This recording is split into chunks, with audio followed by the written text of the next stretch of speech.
Organizations are something that was actually heavily requested by a few of our QJAM users, mainly from the agency side of things. So I'm going to do an overview of what exactly they're made for, and then I'm going to show you through the system a few areas that to know about to add an organization, remove an organization, adjust a few things for your organization setup. So organizations are basically, first and foremost, going to be a way for you to sort through different brands that you have. For an ad agency, it's your clients will be set up probably as organizations. For a company that has multiple brands or multiple departments that wants to have some kind of organization between them, you're able to do that, and you'll have this filter feature where you can actually select, I'm calling Hot Pocket as one of our organizations. If I check Hot Pocket, I just get Hot Pocket campaigns. I can add these other ones back in, remove them, sort, filter. Really helps with the dashboard to be able to see what you have going on. The other thing, besides just organization purposes, is you're going to be able to apply different credit card payment methods for different organizations. The reason why that's important is, for mainly for agencies or I guess for businesses as well too. If you need to pay a certain organization with a certain credit card versus another credit card and everything, Qujam didn't have that ability until the organization feature has launched.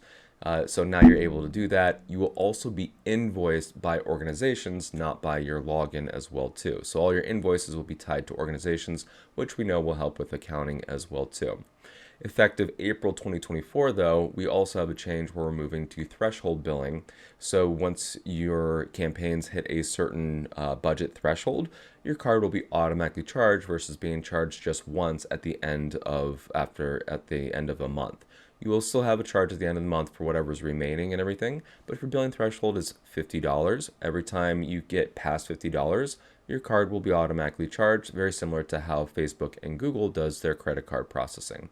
Now, we will have a feature, and I will show this in a little bit, for you to request to increase your billing threshold, and I'll point that out as I go through the rest of the organization stuff. But just want to give that as a quick call out. As I had mentioned, organizations are going to be the ones that are invoiced individually. So the other features that I wanted to showcase relative to organization is how to set them up. So under Profile, under Organization/Payment Method, this is where your organizations are saved. Now I can click on them and I can choose a different payment method. I can add a new card for that one. But one thing to point out is once you make an organization name, you cannot change that name. You can always set up a new organization and start going off on that route if you need a new name. But once a naming convention is applied, because of the way the system's set up to keep it consistent, it will need to remain that same way. So make sure that you pick a naming convention at the forefront of what you would like to have organizations be, as well as that you're confident that the organization name is not going to change. But then you can pick whatever credit card payment you have. It will store saved cards, as well as adding a new card here too. So it goes over here. You just add in your credit card information and hit add to wallet. I'm going to go back and cancel. The other thing is you can add a new organization at this level too, right at this add organization button.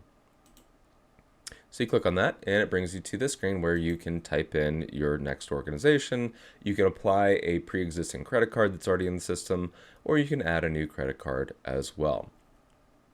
That's at the profile level. So going back to the dashboard, I'm going to showcase when you set up a campaign where you actually can select which organization you have. So pulling from that profile level list, you have organizations here and a drop down, and you can select whichever one you want.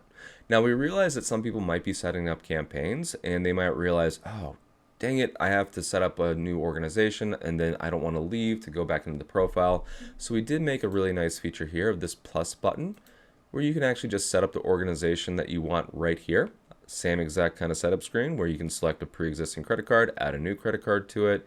But then once you hit add, you'll be able to have it appear in this organization and select it again. And then from there, as soon as you have it selected for this organization, I'm going to actually put this on, let's say, pizza roll. Pizza roll test campaign for video. I'm going to have this be OTT ads. Save and next. And I'm not even going to move past that because I know it's going to show up in my dashboard. And I know that I can organize by pizza roll, and my campaign is right there at the forefront. I can go back in and edit it right away. But that's an overview of organizations. We hope that you find it useful. If you have any other ideas, because this was something that was brought to us by users as an idea that we implemented, please contact us. We like to listen to you and build the best platform that we can for our users.